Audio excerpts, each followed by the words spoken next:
La deuxième pastille de ce mercredi 19 janvier, les amis, celle spéciale Barça, après celle sur le Real Madrid. Soyez bienvenus une nouvelle fois à la maison, on n'a pas bougé dans mon petit bureau pour ce point média avec Ousmane Dembélé à la une encore. Point final, point d'interrogation, c'est en train de monter en pression là. Ça y est, dans ce bras de fer entre le Français et le FC Barcelone, on va ouvrir ensemble la presse espagnole à ce sujet. Le temps pour moi, une nouvelle fois, de vous rappeler que ce soir on est ensemble. Oui messieurs, dames, à 19h, en direct pour échanger via les caméras de nos téléphones, où que vous soyez sur la planète, la libre antenne Brut Live, Ruiz Club tous les soirs, lundi, vendredi. Vous téléchargez l'application dans l'App Store et c'est gratuit, bientôt sur Android, je vous le rappelle. Vous vous abonnez à ma page et tous les soirs, 19h, on est ensemble pour parler ballon. Ce soir, encore la CAN et notamment avec les Comores. Bravo. Et on parlera également du Maroc. Alors, Ousmane Dembélé, regardez ça, vous comprenez le titre, hein? Bastaya, on n'en peut plus côté FC Barcelone, selon la presse catalane. On est dans ce bras de fer entre le joueur et son staff et le club catalan.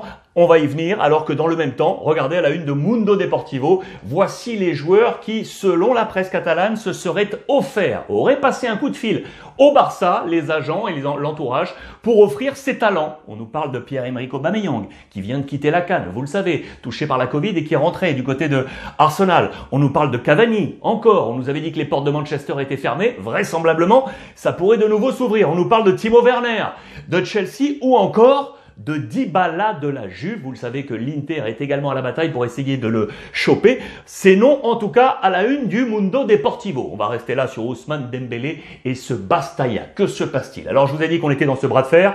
Je vous rappelle encore et encore que le Barça doit baisser sa masse salariale. On l'avait fait avec Umtiti, on reparlera du français dans un instant. On veut baisser les émoluments de Dembélé. Je vous le rappelle qu'il lui demande entre 30 et 40 millions d'euros par saison. Un seul but marqué pour l'instant sous les couleurs catalanes cette année pour lui. On n'est pas d'accord, vous pouvez l'imaginer côté Barça. On s'interroge, est-ce qu'on lui donne la carte de liberté? On le laisse partir comme ça, plus de salaire à payer? Est-ce qu'on le vend dès maintenant? Est-ce qu'on le prête en faisant que le club destinataire prenne un pourcentage des émoluments pour là aussi faire baisser la masse salariale? Plein de schémas sont recherchés, mais là on dit ça y est, on n'en peut plus côté Barcelone. Et voici les clés de cette bataille pour le point final, vraisemblablement. Alors, on nous dit, écoutez bien, on nous dit que le Barça serait prêt à encore faire un effort dans la discussion pour essayer de trouver une signature avant le 30 juin prochain. Si on voit que ça va pas là, dans les prochains jours, avant la fin du marché, on est à moins de 15 jours de cette fin de mois de janvier et de la clôture du marché, le Barça réfléchit à l'opportunité, à l'option de soit garder le joueur ou le vendre donc dès le mois de janvier. Ce qui semble être le bruit le plus fort du côté du FC Barcelone, c'est la clé numéro 3, vous le voyez, ce serait de le garder, mais de le laisser dans les tribunes. Donc ça veut dire qu'on n'aurait pas résolu le problème de masse salariale, parce qu'il faudrait tout de même le payer, mais ce serait une sorte de punition de le laisser dans les tribunes. Je vous rappelle qu'il y a la Coupe du Monde qui arrive, je vous rappelle qu'il y a l'intérêt d'aller jouer, d'aller vers d'autres clubs, ce serait une sorte de punition, mais on devrait payer le salaire. Ce serait vraisemblablement l'option là, qui prendrait le plus de résonance. En tout cas, c'est un gros pataquès autour d'Ousmane Dembélé. Jour après jour, on voit que le feu est en train de grandir entre les deux parties. Ce qui est sûr, c'est que lui, vraisemblablement, selon le quotidien Sport toujours, aurait demandé à Xavi de rester. Il aurait dit au coach catalan, je veux rester, moi je veux rester à Barcelone. C'est vraisemblablement ce qu'on nous dit ici, qu'il aurait insisté auprès du technicien pour avoir une nouvelle réunion et éventuellement rester du côté du FC Barcelone. On sait que Xavi a compté sur lui, qui lui a donné du temps de jeu. Il lui en remercie d'ailleurs Dembélé, selon le quotidien catalan. Ce qui se passe, c'est qu'il y a également les agents qui sont là, bien entendu. Moussa Sissoko est l'agent de Ousmane Dembélé. Là aussi, ça semble se tordre. Hein. Selon le quotidien Sport, il y aurait vraiment de la friture sur la ligne et on parlerait de menaces. L'agent d'Ousmane Dembélé prend la stratégie du Barça comme une menace envers son joueur et envers l'organigramme qui le suit, bien évidemment. Attention à tout ça et ces relations entre Sissoko, l'agent d'Ousmane Dembélé, et le FC Barcelone. Ce qui est sûr, c'est que vraisemblablement quelques clubs, ça y est, commencent à un peu s'énerver et à être intéressés par Ousmane Dembélé et notamment le nouveau riche de la Première Ligue, Newcastle. Vous le savez, regardez, Newcastle pourrait être intéressé pour aller chercher Dembélé comme un leader.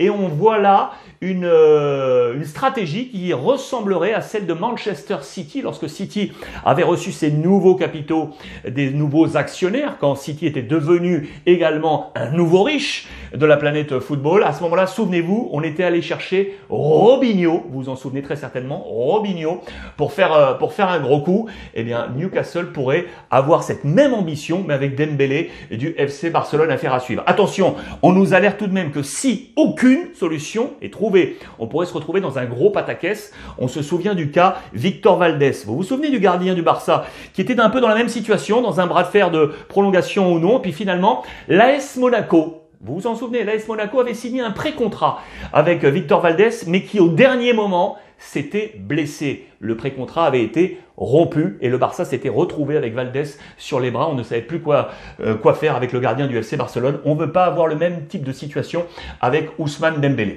Le bilan, pour l'instant, je vous le rappelle, il était arrivé en 2017. Ça fait 5 ans déjà qu'Ousmane Dembélé est au Barça. 102 matchs joués sous les couleurs catalanes. Il était arrivé pour 105 millions d'euros plus 40 en variable, c'était en 2017, en provenance du Borussia Dortmund. Son bilan pour l'instant est mitigé pour lui. Près de 700 jours d'arrêt, 695 jours des barras, comme on le dit en Espagne, sous les couleurs du FC Barcelone. Le Barça qui cherche donc toujours des attaquants. On a parlé des noms là tout à l'heure à la une de Mundo Deportivo. Sachez que Martial de Manchester avait également été un nom, vous vous en souvenez. On nous dit dans les colonnes de l'équipe, aujourd'hui, juste avant le match de ce soir face à Brentford pour Manchester United, qu'il y aurait une envie intacte de la part de Martial de s'en aller, quitter Manchester United. Il l'a précisé à Ralph Rangnick, et qu'il aurait privilégié l'option à l'étranger. Le Barça serait peut-être une option, mais on nous dit également que le FC Séville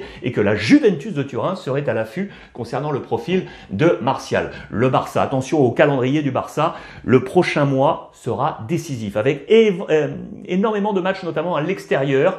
Décisif pourquoi? Match de coupe sur la pelouse de l'Athletic. La Liga, ça sera à Alaves. Puis des matchs de coupe éventuellement en fonction de la qualif du Barça. Choc face à l'Atlético Madrid. Choc le derby sur la pelouse de l'Espagnol Barcelone. L'Europa League face à Naples, je vous le rappelle. Plus un match à l'extérieur sur la pelouse de Valence. Ce mois prochain sera décisif pour ce FC Barcelone. Xavi, là, par rapport à son effectif, il ne peut pas encore compter sur Braithwaite, les amis. Braithwaite est à l'entraînement avec le groupe, oui, mais il n'a toujours pas reçu le hockey médical pour reprendre avec officiellement dans les matchs avec Xavi. Ce qui est sûr, c'est que Xavi, sur les postes défensifs, regardez, il y a du plus et il y a du moins, vous le savez. Araujo, le défenseur international uruguayen, est revenu comme une bombe. Un véritable miracle, le miracle Araujo, avec le médecin qu'il a opéré, très connu, Xavier Mir, qu'il a opéré de la main. Voici la radiographie de sa main. Et après l'opération, vous voyez que ces 2 tiges ici au niveau des doigts qui ont permis à Araujo de revenir en un temps record pour être disponible pour Xavi en 24 heures. C'est absolument prodigieux. 2 jours après, il était là, le père Araujo. Ce qui n'est pas le cas, vous le savez, de Samuel Umtiti. On attendait éventuellement un prêt, lui qui a re-signé jusqu'en 2026 avec des émoluments à la baisse pour baisser la masse salariale. Eh bien, il comptait être prêté. Malheureusement, il est retombé, vous le savez, fracture du 5e métatarse du pied droit opéré. Il sera donc absent pour les 3 prochains mois. Il ne pourrait être disponible que pour la fin de la saison. C'est malheureux, mais c'est comme ça pour Samuel Umtiti. En parlant de défenseurs centraux, regardez, on nous dit dans les colonnes de As qu'on serait en train de faire tapis rouge, une passerelle pour aller chercher des centraux éventuellement. On nous parle notamment de Christensen, de Chelsea, également de Zule.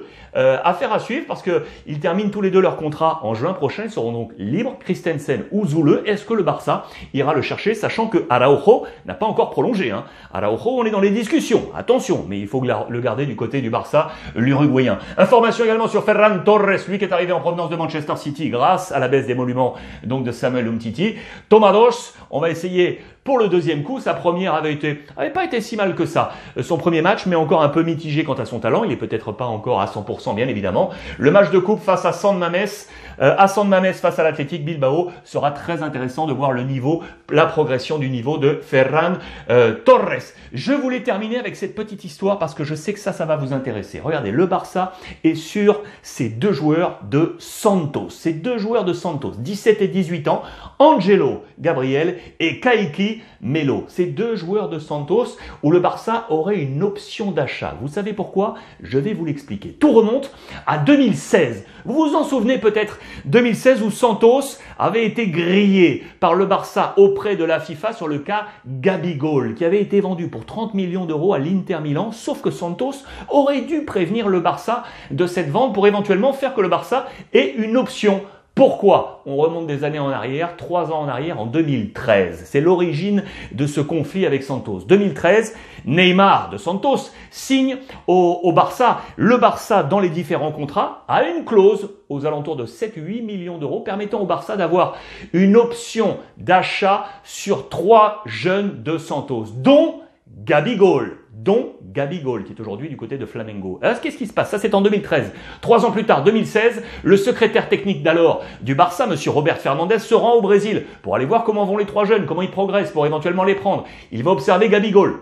Ça matche pas. On ne veut pas le prendre du côté du Barça. Il y avait également Gabriel Jesus, aujourd'hui à Manchester City. On ne prend pas Gabigol, mais pour autant, Santos devait avertir le Barça en cas d'éventuelle vente. Et donc, quand on vend de la part de Santos en 2016 pour 30 millions d'euros, le Barça n'a pas été averti. Le Barça dénonce la vente auprès de la FIFA et en contrepartie, eh bien, Santos, depuis, a dû donner des options nouvelles au Barça et notamment sur ces 2 jeunes. Voilà comment le Barça aujourd'hui peut prendre ces 2 jeunes du côté de Santos. Très intéressant, 17 et 18 ans, des noms qui résonnent et qui, j'espère, parleront au futur sur la scène européenne, on verra tout ça. Voilà pour le point Barça, les amis. Après le Real Madrid, première pastille. Barça, la deuxième. On se retrouve dans quelques instants pour la 3e pastille. Je vais vous parler d'Angleterre avec Pochettino du Paris Saint-Germain qui serait l'option numéro 1 revenu pour Manchester United. À tout de suite. En attendant, profitez des vôtres comme tous les jours.